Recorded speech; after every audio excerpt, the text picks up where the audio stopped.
My final question is always some variation.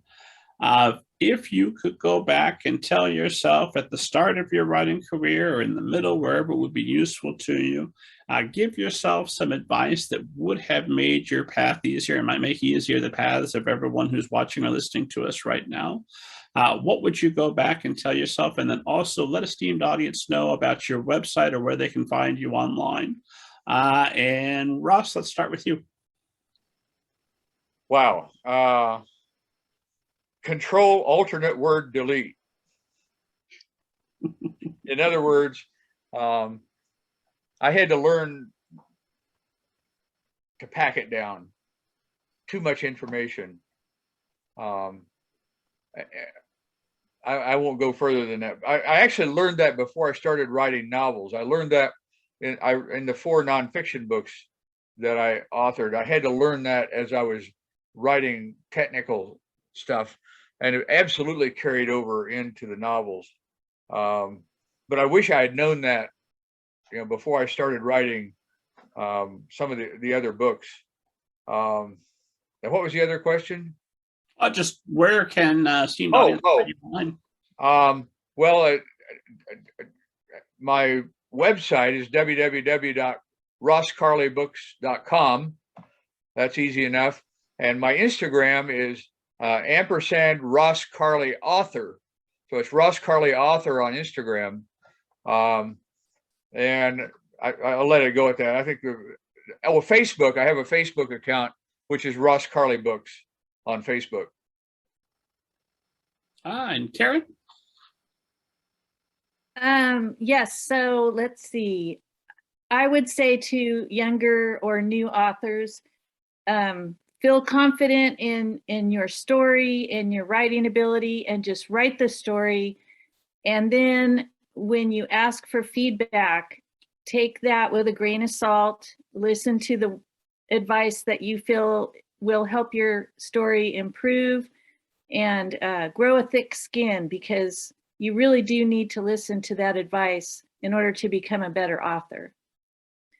And I don't have an author website. I have a website for my cover design. It's phillipscovers.com.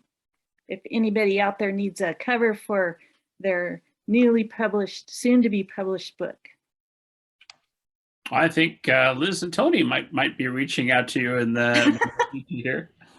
Well, again, I'll put up a this is Crypto Kill that Karen designed a cover for. There we go, which I love. Thanks, Karen. And Marianne, what writing advice would you go back and give yourself? I think I'd have to say, do what works best for you.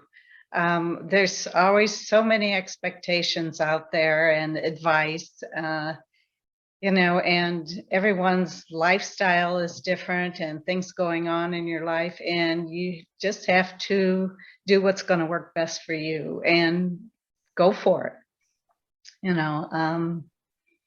I wrote at a time when I was home with the kids. I was a social worker, and when I had my kids, I was home, and I wrote for a newspaper, children's stories, and that worked for me at the time. I had deadlines, and funny things happen.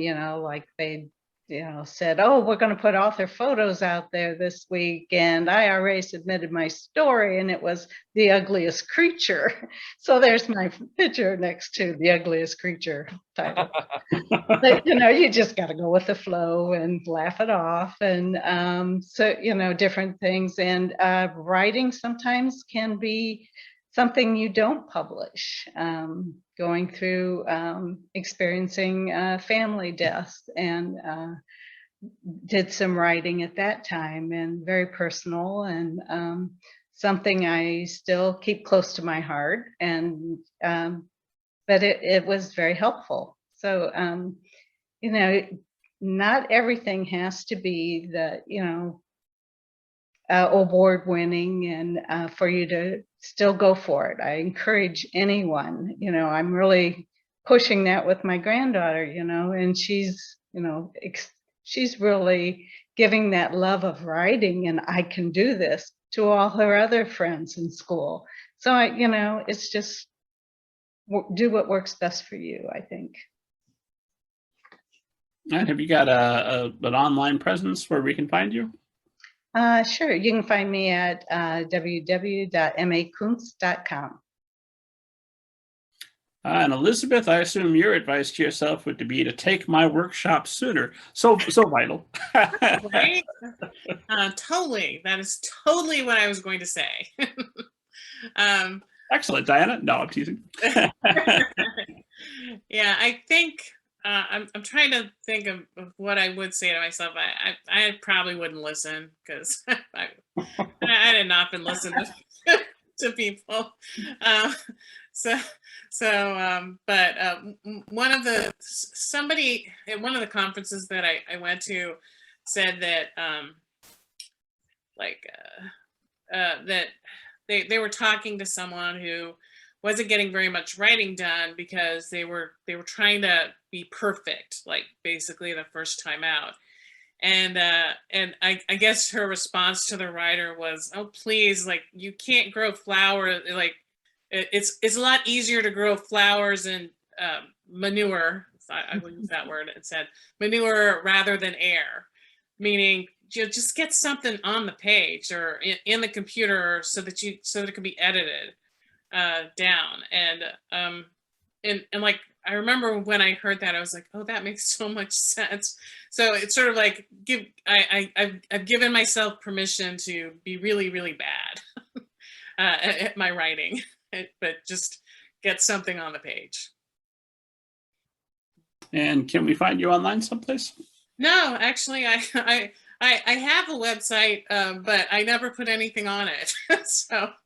So you wouldn't even be able to like if you went there, it would just sort of be like have the title thing on it and nothing else. I've never actually put anything on the website, so I got nothing.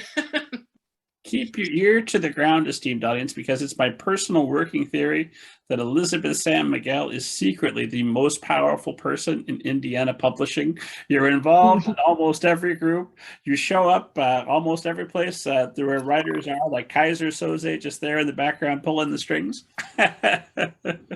I wish. If that were true, I would have gotten myself published more often than I have. So. Let us turn now to our fearless editors. Diana? Okay. DianaCat.com. I'll start off with that. That's my website, and it's kind of out of date. I haven't added much lately. I think I've missed a few stories. But probably what I would want to tell myself as a beginning writer is to not be afraid. It's really, really hard to even get the courage up to let someone read your work. That to me was the most difficult step to take. I was fine because writing is a solitary effort usually, and you've got this thing in your mind and you're not sure if what you've put down on the paper actually captures how you want the story to look like, and maybe it doesn't capture how your favorite author writes at all, and so you might not have enough courage to let someone read it. So I join a critique group if you can find one at your library or at a bookstore or friends, or take a class in writing.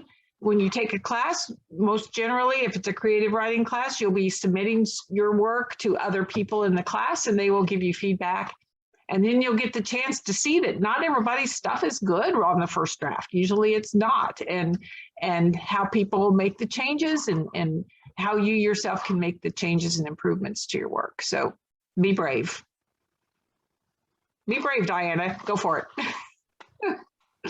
And future co-host Tony Perona, bring us home. I think if I could go back and talk to my younger self, I would say to write consistently and stop trying to hit a home run. Be satisfied with base hits. I saw, because I was trying to make everything perfect. I was trying to, craft really, a story where everything was hidden, and I was trying to follow trends that were going on, and at the same time I was doing that, I saw people who I admire who were just publishing a book a year, and they weren't knocking it out of the park, but you know what? By their fourth or fifth novels, they were accumulating. First of all, they were getting better, and second of all, they were accumulating an audience. And I should have done that. That was, because when you look at it, I was first published in 2002, right? And so, next year is 20 years, and I have 8 books, which is great. But most writers would have had 20 books, at least a book a year, and many of them would have had more than that. And I think that I just really needed. I've learned since then that that's what you need to do. I still procrastinate terribly, but we're still working on that. We're still working on that. So that if you want to find me, www.elizabethperona.com. Even though I do have my first books, under Tony Perona, we have all that information on the website www.elizabethperona.com. And I will say, the 4th book in the Bucket List Mystery series, Murder in the Tattoo Parlor, will be out November 1st. So we're excited about that. So book number 4, yay.